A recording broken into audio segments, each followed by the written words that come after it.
मध्य प्रदेश सरकार अवैध खनन को लेकर यूं तो कई बड़े बड़े दावे करती है, इसके बावजूद भी अवैध खनन जोरों पर है।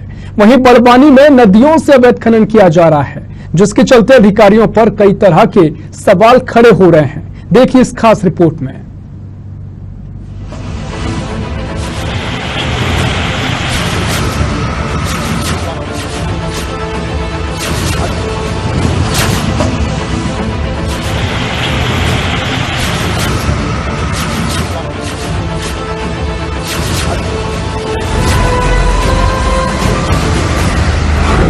आजकल अपन खतरनाक मूड में गड़बड़ करने वालों को छोड़ेंगे फोड़ेंगे नहीं, फार्म में मामा। और तो एक तरफ माफियाओं के खिलाफ अभियान चल रहा है, मसल पावर का रसूख का इस्तेमाल करके कहीं अवैध कब्जा कर लिया, कहीं भवन तान दिए, कहीं ड्रग माफिया। सुन लो रे, मध्य प्रदेश छोड़ देना नहीं, जमीन में गाड़ दूंगा 10 फीट, पता नहीं चलेगा कहीं भी किसी। सुशासन का मतलब जनता परेशान ना हो। दादा गुंडे बदमाश अन्य खा ये कोई नहीं चलने वाले। प्रदेश सरकार अवैध रेत खनन को रोकने के लिए तमाम प्रयास कर रही है, लेकिन फिर भी अवैध रेत का कारोबार निरंतर जारी है। वहीं हद तो ये है कि खनिज विभाग के जिम्मेदार इंस्पेक्टर शांतिलाल निनामा कार्रवाई के आंकड़े भी नहीं बता रहे हैं। लगा माइक लगा था आज वो भैया नहीं आप जबरदस्ती नहीं कर सकते। आप जबरदस्ती नहीं कर सकते, आप FIR कर दें। कर दूंगा आज तक करूंगा।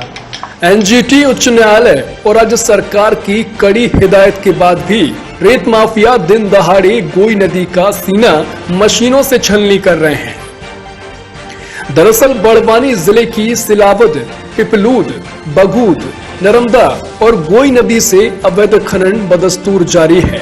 इन नदियों को खनन के लिए स्वीकृत नहीं किया गया है, फिर भी यहां से बेखौफ खनन माफिया लगातार रेत का अवैध कारोबार चला रहे हैं। तो बहुत समय से अवैध उत्खनन चल रहा है और नर्मदा बचाओ आंदोलन ने कई बार इसको रोकने की भी प्रयास किए। कई ट्रैक्टर वगैरह जो रेत माफिया अवैध उत्खनन कर रहे तो उनको भी FIR भी उनपे की और रोकने की पूरी कोशिश की, पर प्रशासन को देखा जाए तो हाईकोर्ट का आदेश है और NGT का भी आदेश होने के बावजूद भी प्रशासन कहीं ना कहीं सक्रिय नहीं है। कुछ कार्रवाई होती है, उसके बाद फिर वो ढिलंगी महीनों तक दी जाती है, जिससे क्या है रेत माफियाओं के हौसले और बुलंद हो रहे हैं और इन पर सख्त से सख्त कार्रवाई करनी चाहिए ताकि ये दूसरी बार उत्खनन ना करे, अवैध उत्खनन। अभी क्या हो रहा है? अभी गोई नदी है, यहाँ पर पिपलूद में भी चल रहा है, बड़दा जैसा। मतलब ये नर्मदा पट्टी में आप कहीं भी देख लो तो कहीं से भी आपको ऐसा तो हो नहीं कि किसी रोज भी आपको वाहन नहीं दिखे। कहीं डंपर दिख रहे हैं तो कहीं काली रेत के ट्रैक्टर चल रहे हैं या बालू रेत के ट्रैक्टर चल रहे हैं। मतलब लगातार धड़ल्ले से हो रहा है। वहीं जैस प्रवक्ता संदीप नरगावे और नर्मदा बचाओ आंदोलन के कार्यकर्ता पवन यादव का कहना है कि खनिज इंस्पेक्टर की शह पर इन खदानों से रेत का अवैध खनन निरंतर जारी है। गोई नदी से प्रतिदिन माफिया 55 से लेकर 60 ट्रैक्टर ट्रॉली रेत भरकर ले जा रहे हैं। अवैध खनन नर्मदा पट्टी में बहुत ही बड़े स्तर पे चल रहा है। यहाँ पे जो ट्रैक्टर जो चलाते हैं, जिनका रेत भरी होती है, तो वो आनन फानन में बिल्कुल तेज गति में गाड़ी चलाते हैं और इसी कारण से कई सारे लोगों की यहाँ पे मृत्यु भी हो गई है। एक मेरे घर के सामने का ही केस है जहाँ पे एक टीचर थे, वो अपने व्यक्तिगत कार्य को लेकर जब बात कर रहे थे तो पीछे ट्रैक्टर आया और वो पूरे कुचल के निकल चुका है। ऐसा एक केस नहीं, कई सारे केस है जिसमें कई सारे लोगों को मार डाल दिया गया है इस रेत खनन के कारण से। ट्रैक्टर जो है सीधी बिल्कुल तेज रफ्तार में आती है और अगर वो गाड़ी नहीं साइड में अगर नहीं हटाते तो उसके ऊपर से चला के निकल जाती है। इसके संबंध में हमने पहले भी आवेदन दिया था, लेकिन कोई कार्रवाई नहीं हुई है। कभी कभी ऐसा भी लगता है कि सभी की साठगांठ होकर ही ये सब काम चल रहे हैं, क्योंकि नर्मदा पट्टी में अभी से नहीं बहुत पहले से काम चल रहा है।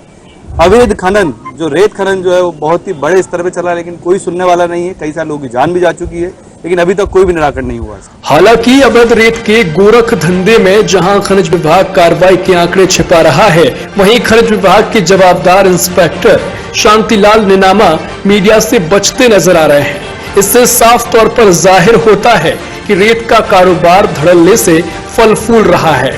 बहरहाल अब देखना होगा कि सोते हुए प्रशासन की नींद कब तक खुलती है और रेत माफिया पर कार्रवाई कब तक की जाती है। बड़वानी से साधना न्यूज के लिए तरुण जैमन की रिपोर्ट।